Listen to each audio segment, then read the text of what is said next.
Hey guys, Patrick Wind here and welcome to this training model in which I'm going to show you how you can actually use DPA, so dynamic product ads, also in prospecting, not only in retargeting, which is a very advanced but cool strategy that I would like to share with you in this little video.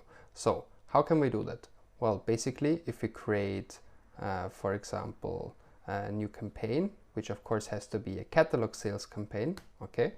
Let's call this one test DPA in prospecting. Then we have to select the right catalog and we're good.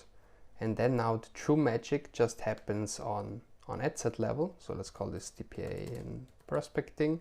Here we can select one of our product sets. For example, we can take our bestsellers, and then instead of using this kind of this type of ad, this type of audience. So by using this form, for example, use info from a pixel an app to create a retargeting audience. So this is the basic way to do retargeting with DPA. We could also use the right side, so define a broad audience and let Facebook optimize who sees your products. So this is the ideal way to actually use them in prospecting.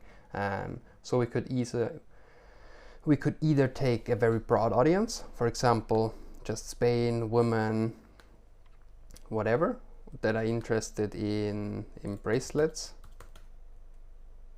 So that's one way we can use the DPA in prospecting, by simply defining your new audience here on this level.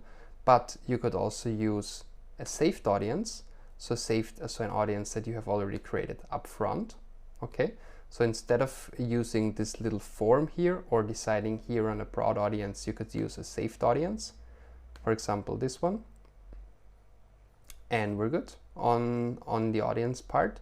Or you could also create a new one, and instead of defining it here manually, you could also select a custom audience or a lookalike audience that you have already created up front. And then once you have created it in this way, you can just go ahead and select all the other options as you would do in retargeting. So you create a carousel or a single image, and from now on everything is completely the same as it was for retargeting. So the DPA, the dynamic product that's in retargeting, here you can simply create the standard copy for retargeting for your ad that could be similar to the one that we have already done up front, and it actually looks very nice, this specific one. But you could also, of course, do a carousel with this one, but let's already save this as the first option that we have.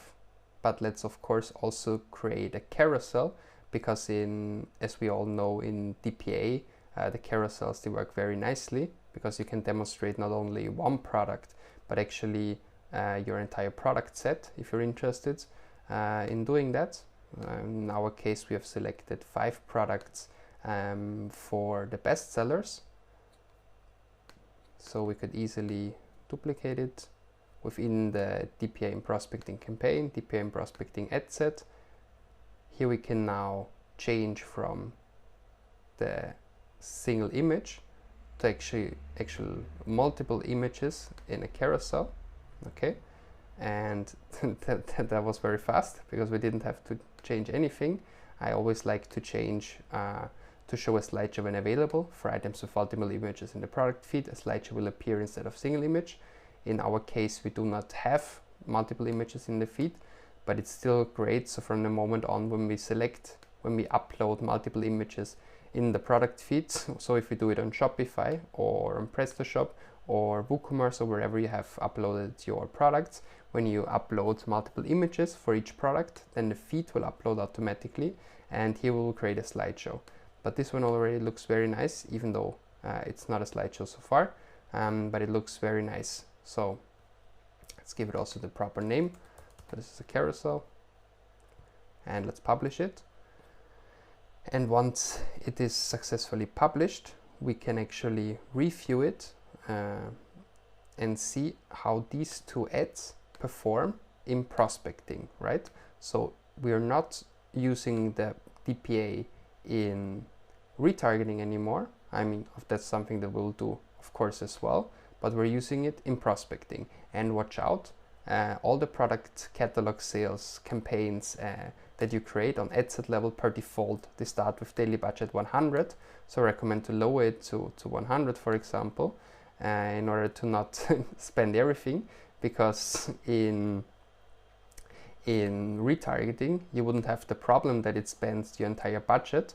If you, for example, in retargeting give it here 1,000 euros and you just retarget people who added to the cart in the last 7 days, then you will probably not spend everything if you don't have too much traffic. But in prospecting, it will actually spend everything. So it's very important that you lower this daily budget to an amount that is good for you. So whatever you prefer.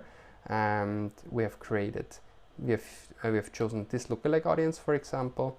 And now let's also see what kind of ad we're showing in prospecting to this lookalike audience. Well, on the one hand, we're using this wonderful carousel with our bestsellers, and then on the other hand we've also created this option of the DPA, which is basically a single image with one of our bestsellers, a nice copy, and the headline.